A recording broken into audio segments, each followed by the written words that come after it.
So it is no secret, and just about everyone who plays zombies know this, with the Season 3 Reloaded update, the entire meta for zombies changed. The top 5 lists that were made previously really don't make a whole lot of sense. Before this update, a top 5 list would have looked like this: Holler 77, Holler 77, Holler 77, E-Tool, Holler 77.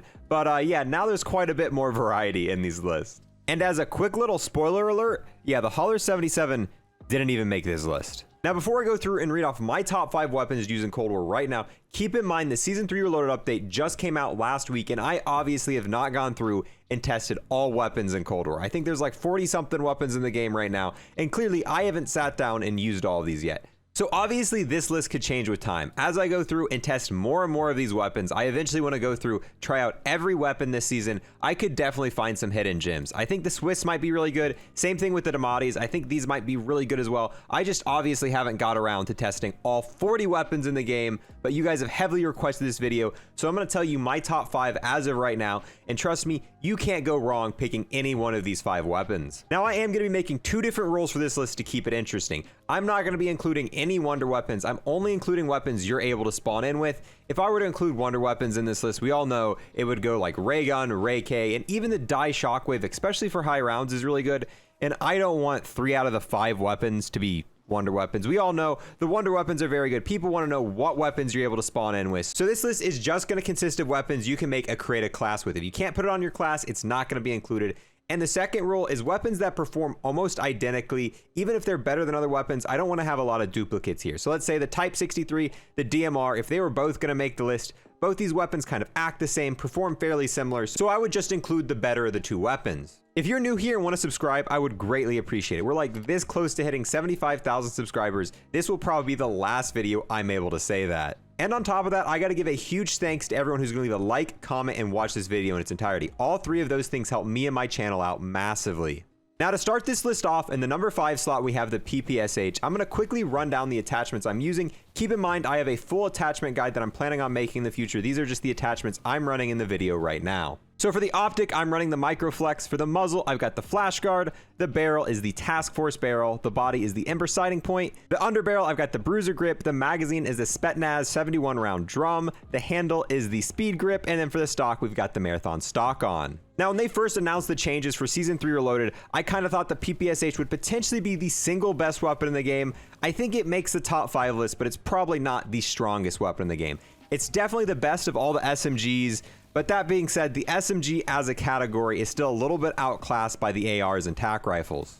Although even with all that being said, I find myself using the PPSH more than some of the weapons higher in this list, not because it's better, just because it's one of the easiest and most fun weapons to use for casual play. If I'm just hopping in to get a little bit of recording footage and I don't need to go to a super high round, the PPSH is one of my weapons I just go with right off the bat. That's because when pack-a-punched, if you have the 71 round mag on, you have 222 bullets in your magazine, and that is just an insane amount of ammo. You also have 1,000 bullets in reserve, so you can use this weapon for a long period of time without reloading and without buying ammo.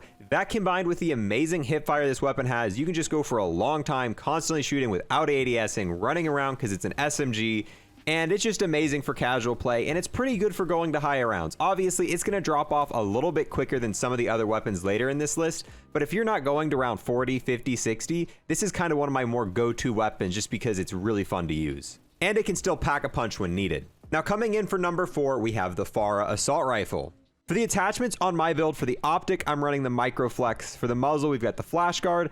Barrel's the Spetsnaz. The body is the Ember sighting point. Magazine is the 50 round fast mag. The handle is the Speed Tape. And then for the stock, we've got the Wire Stock. Even before the Season 3 Reloaded update, the FAR was kind of my go-to AR, and I actually used it quite often. It was a pretty good gun in zombies, but with the new headshot multiplier, it is very strong now. And if you're aiming for headshots, this thing will drop zombies almost instantly. I do think there is actually one AR that actually does more DPS than the FARA, and that's the AK-47. However, the amazing hip fire the FARA has, the amazing accuracy, and the ammo capacity it has, to me, it puts it above the AK-47. I just think you're going to go farther rounds with the FARA, and especially when you're killing tons of zombies in a quick succession, the FARA is going to edge ahead of the AK, even with the little extra bit of damage that the AK has. At closer ranges, I find myself only hip firing with this, but it's not like the PPSH. Once you get in those longer range engagements, you are going to have to ADS, but it definitely deals more damage and kills zombies a lot quicker than what the PPSH will. And you'll notice that a lot more as you get closer to round 50.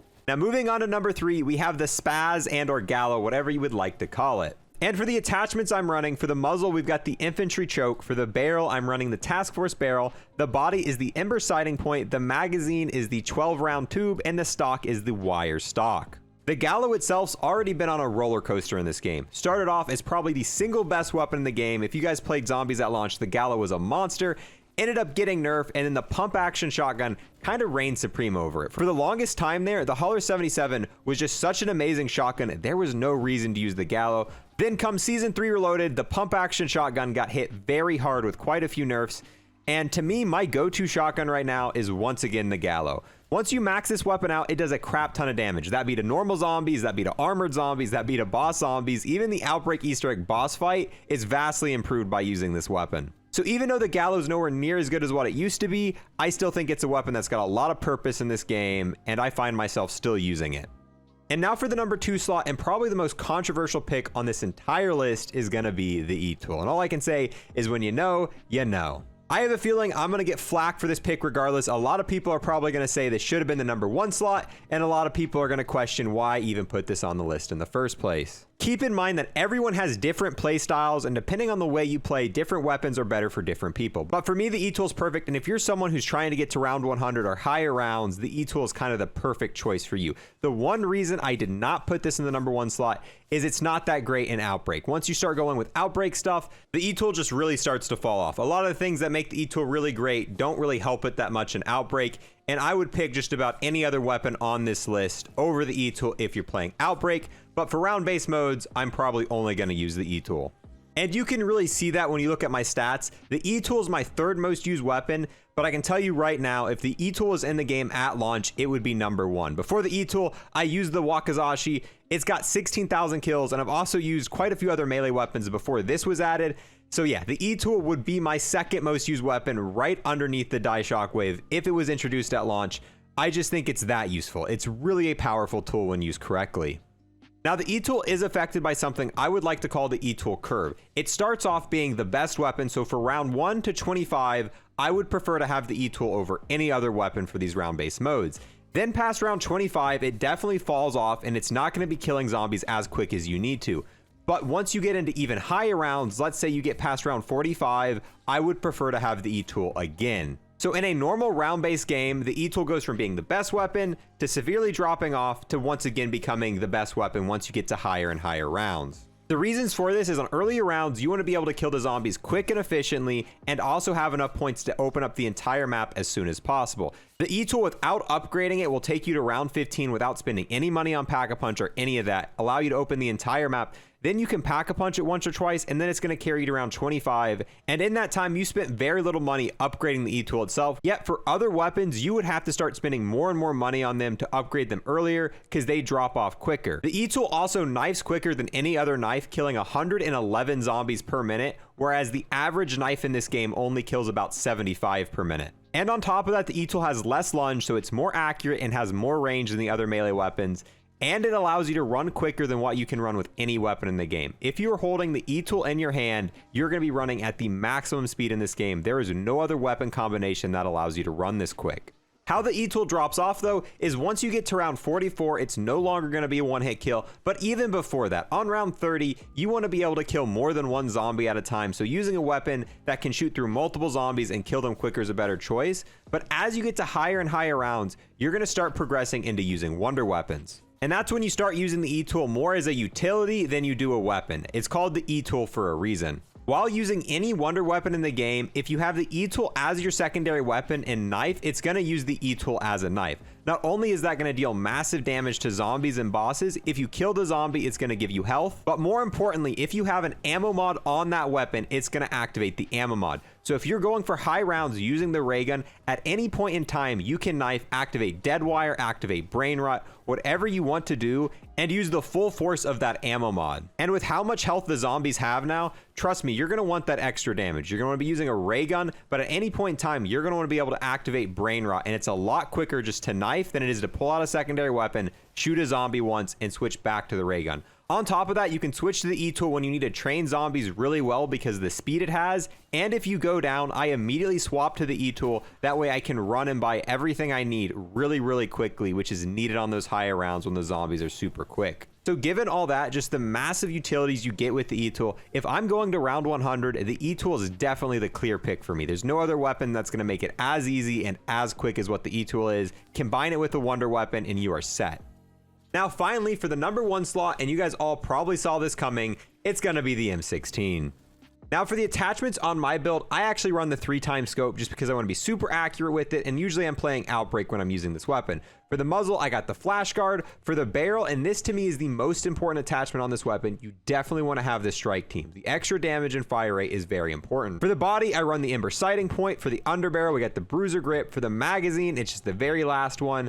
The handles, the speed tape, and for the stock, we got the wire stock. Now, the M16 in zombies has always been a very strong weapon. Ever since this game launched, it's pretty much always made the top 5 list.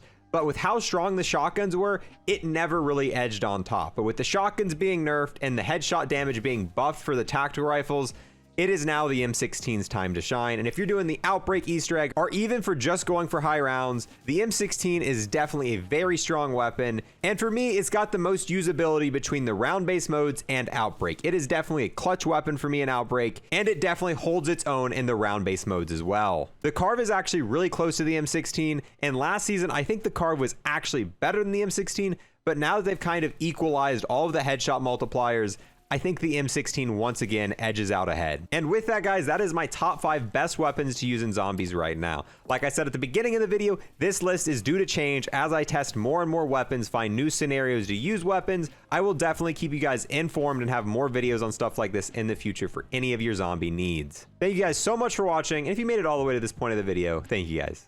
Peace.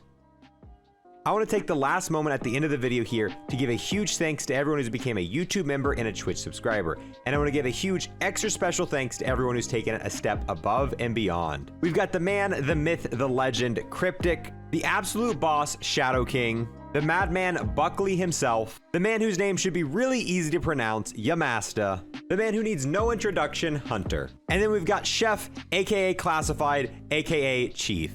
All of these people have taken it a step above and beyond and became an Unlock++ member on YouTube. Thank you guys so much, true homies.